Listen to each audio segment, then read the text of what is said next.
Powered by the Inside the Birds podcast. Now, live from inside the Matt Black Kia Studios, it's Football at 4.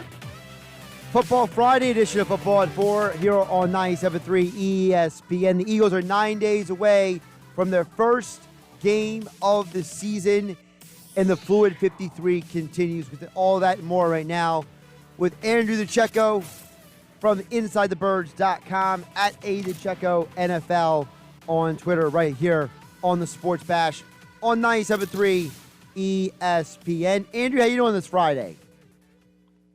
Hey, doing well, thanks.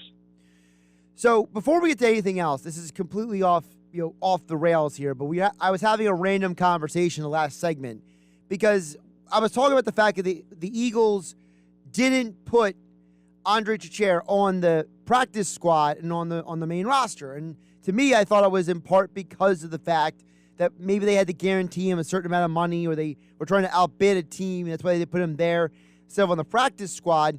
And it made me turn to, I remember back a few years ago when the Eagles had to put Nate Sudfeld on the roster to keep him from being picked off of their practice squad. And I said that might have been one of the dumbest decisions they ever made, because I think there can be an argument made, Andrew, that Nate Sudfeld is the worst Eagles backup quarterback to ever see game action in the last 21 years. Oh, man. Mike McMahon would be the correct answer. But see, at least Mike McMahon was interesting. Like, he ran around and at least you had a little, like, juice. Like, Nate Sudfeld would just stand there and get smashed by blitzers. I mean, they're both in that bottom tier. I don't know if there's a right or a wrong answer, but I mean, yeah, when you look at when you sort of quantify the backup quarterbacks in Philadelphia, they're definitely two of the probably bottom tier, I would think. It's just amazing, right? They're like, we've literally had so many backups play on this team. I mean, A.J. Feely was winning games. Nick Foles won a Super Bowl. Kevin Cobb had a nice little stretch. I mean, we had Mark Sanchez and Matt Barkley come through here, Coy Detmer, and it's like, and then you have Nate Sudfeld. Like, you're looking around and you're like, this is the guy you had to keep?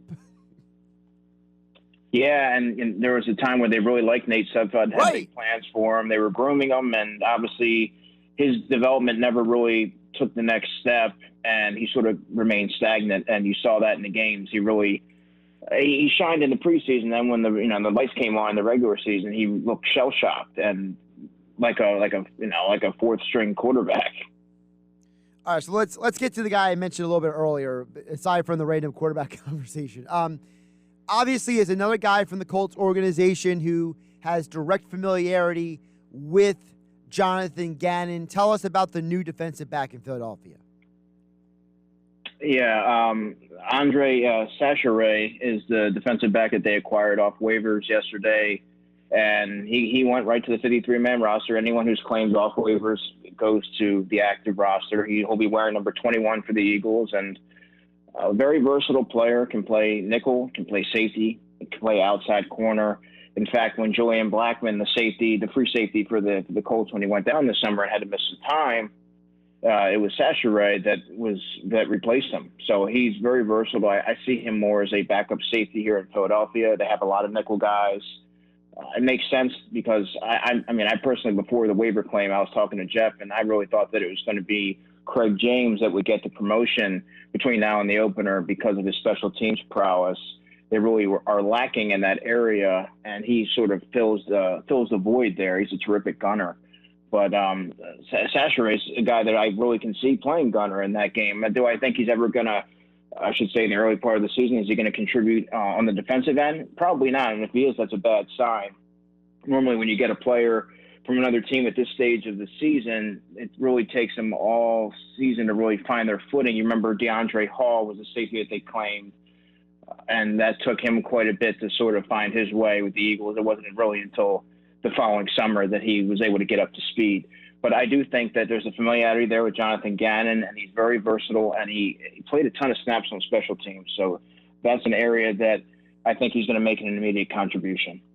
The other thing, Andrew, is that we don't have a full injury report yet with the Eagles. We have a lot of conjecture. I mean, I've seen pictures and video of Rodney McLeod at practices with a big knee brace on, but there's no guarantee he's going to play week 1. There's a possibility that he may not even play week 1. So your starters may be Anthony Harris and Marcus Epps, so you're going to need some depth at the safety position.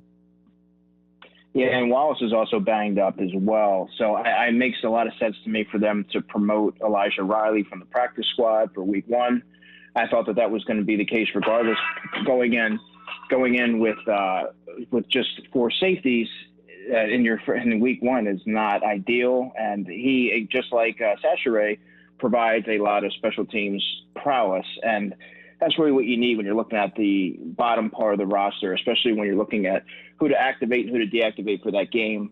I think that Elijah Riley would make a lot of sense. He's familiar with the system, and it wouldn't be a significant transition. So, I don't know what the status is for Rodney McLeod. We're going to find out. But even still, like you said, Kevon Wallace is still banged up. So you really only have, 2, maybe 3 safeties you can count on for week 1. So I would look for Elijah Riley to potentially be one of the call-ups prior to that game. Yeah, I'm assuming that it would be Andrew, and this is just obviously my conjecture just based on what we know about the Eagles. I'm assuming the call-ups are going to be like Elijah Riley, Jordan Howard, and maybe one of the offensive linemen because Driscoll's on the reserve injured list for the next 3 weeks. Yeah, Stu Opeta makes a lot of sense there. Experience, a player that is highly coveted. I mean, there's players that when he was on the Eagles practice squad, they were looking to poach him. He has some potential, some upside, made some strides. So, he's started games for the Eagles, so he makes sense as a call-up. And possibly Jordan Howard, you don't really want to go into the game with just 3 running backs, 2 of them really being change-up options that aren't really meant to tote the rock between the tackles. I think Jordan Howard we know what he can do. He's largely a one-dimensional running back, but I think that you're going to need that short yardage runner and goal line situation. So, and he makes a lot of sense as being one of those call-ups as well. So I agree with you there. Andrew DiCecco joining us here at Football at 4, powered by the Inside the Birds podcast. You can give him a follow on Twitter at DiCecco NFL. Check out all of his work over at InsideTheBirds.com. Andrew, I want to get your perspective on a couple other moves that were made yesterday, because obviously when you and I first talked on Tuesday, that was when the first 53-man roster initially came out, and now there's been changes since then. We have on the reserve injured list, we knew Tyree Jackson was going to go on there, but Driscoll and Scott definitely hurt a little bit on the depth front, and I'm a little surprised who's not on there. It's not Davion Taylor. It's not Rodney McLeod. So what does that say to you about where even Kevon Wallace is, those 3 guys are in their progress and recovery? That they're a little bit closer to returning to the field than anticipated. I don't think that the big surprise to me was Jack Driscoll. I did not see that one coming. I'll be the first to admit that. But I think Josiah Scott was someone who I thought had a chance to be placed on the injured reserve list with the hamstring that you remember he took a knee in that preseason game. He was sort of on the field. You could tell that was, he was hampered by that. And, but I mean, he's a nickel only player. He can play outside, but he's predominantly a nickel player. But going into this, with 4 corners, I thought that they had to make a move there. It was pretty obvious. So I thought it would be Craig James, but they claimed Andre Sasha from there. And I think they're sort of finding their way the first couple of weeks here. They do a lot of roster shuffling, and you have to do some manipulations and things like that. But yeah, that Jack Driscoll pec injury was very surprising to me. Yeah, especially considering I would argue that he is the best backup offensive lineman they have. So without him, to me, it changes a lot of things. If somebody goes down, maybe not even a significant injury. If you go into a game like on the first game versus the Falcons, Andrew, and I'm just throwing out a scenario. I brought this up yesterday to the audience. What's a situation where Lane Johnson, they have a run play, and he collides with somebody, he gets his helmet knocked off.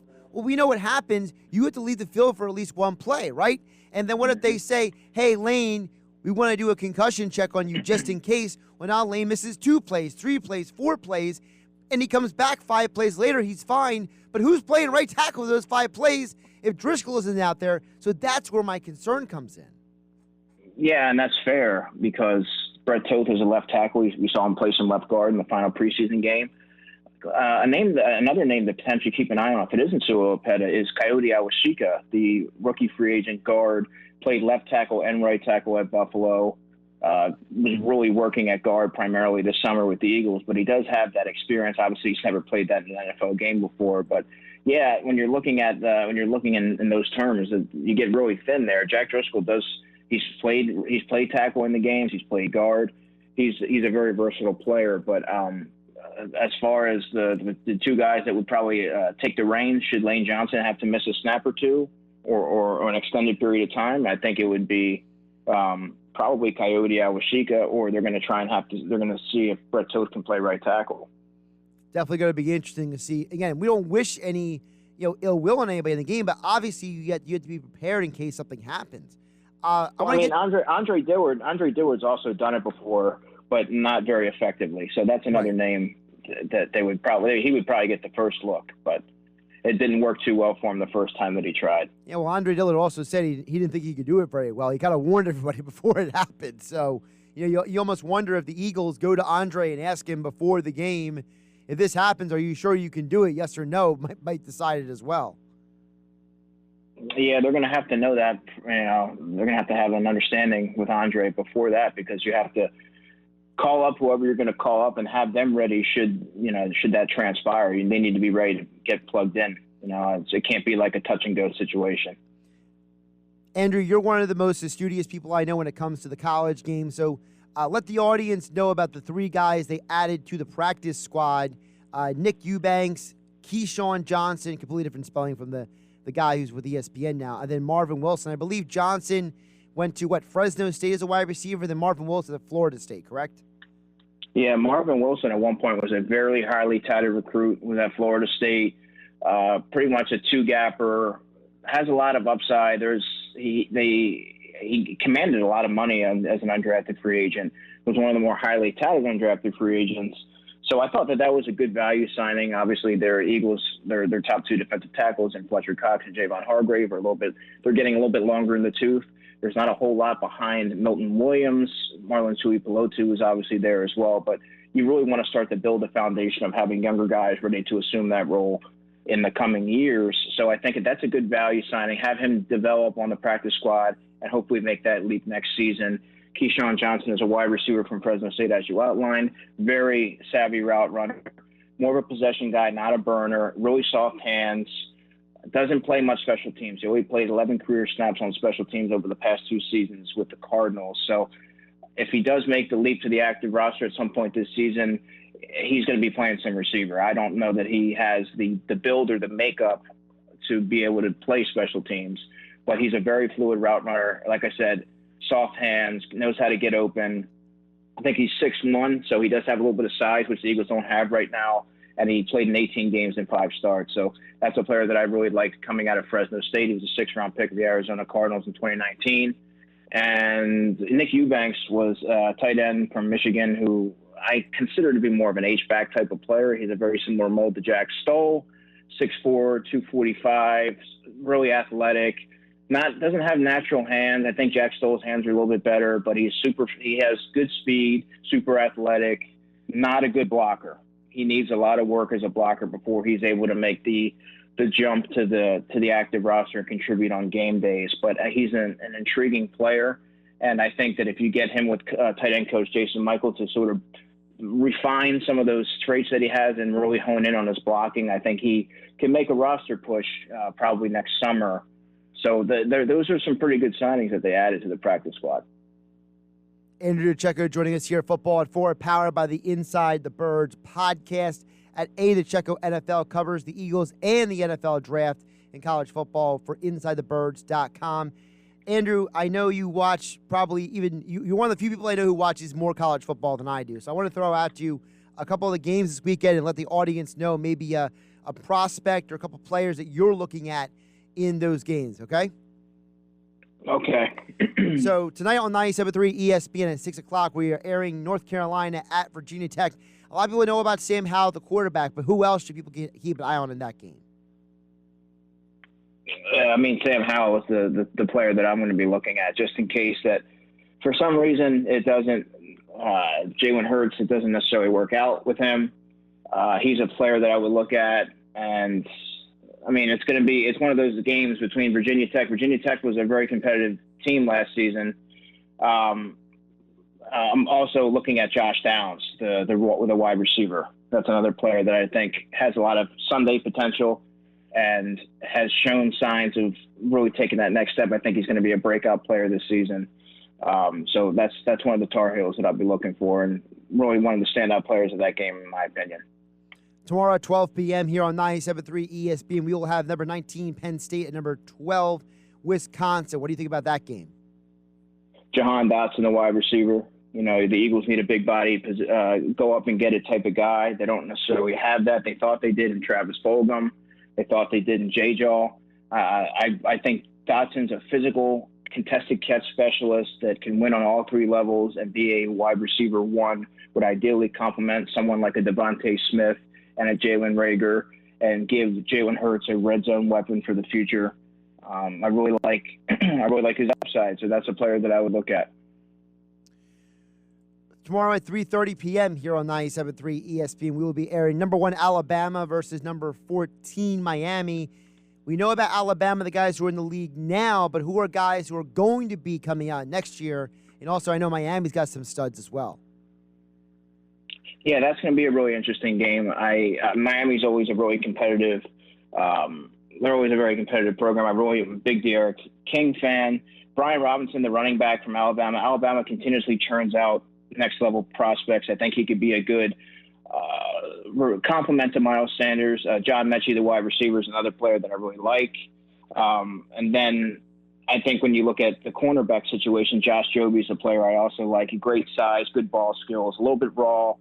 We would like to see him become a little bit more technically sound, but I like his skill set and his upside. So, again, Alabama is going to be a powerhouse this year and have many enticing prospects to monitor throughout the season. The college football game of the weekend for many is number 5 Georgia versus number 3 Clemson. We'll have that tomorrow night at 7:30 here on 97.3 ESPN. Who are some guys to look out for in that game? Georgia, I'm going to be looking at Zamir White, the running back, and be looking at some of the corners. So, like, I really like Darian Kendrick. He's a transfer. And who am I forgetting? They have Quay Walker, senior. I don't know, man. They have a ton of prospects every season, so it'll be interesting to see how that goes. And then final game for you Sunday night right here on 97.3 ESPN. We will have Notre Dame versus Florida State. By the way, this is one of the few games, big profile games of the weekend that is not neutral site. A lot of the games we mentioned are either a neutral site or they're at a location. You know, UNC is going to Blacksburg. Well, Notre Dame has to go down to Tallahassee. Yeah, I mean, it's sort of levels the playing field here, so we're going to have to see how that goes. A player that I really like for Florida State was a player who transferred from Kansas. Kansas is not really a offensive juggernaut by any means, but they have a receiver named Andrew Parchman, who I think he's a grad transfer. I really like his ability. He never really got a chance to blossom in Kansas, but he always showed signs of what he could really be should it be a competent offense. Jermaine Johnson, another grad transfer to the defensive end, is a player to watch. And Akeem Dent, the free safety for Florida State as well. Give him a follow on Twitter for more Eagles and college football NFL draft analysis. DiCecco NFL. And, of course, check out all of his work over at InsideTheBirds.com. Andrew, enjoy the college football this weekend, and we'll catch up with you again next week. Thanks, man. Sounds good.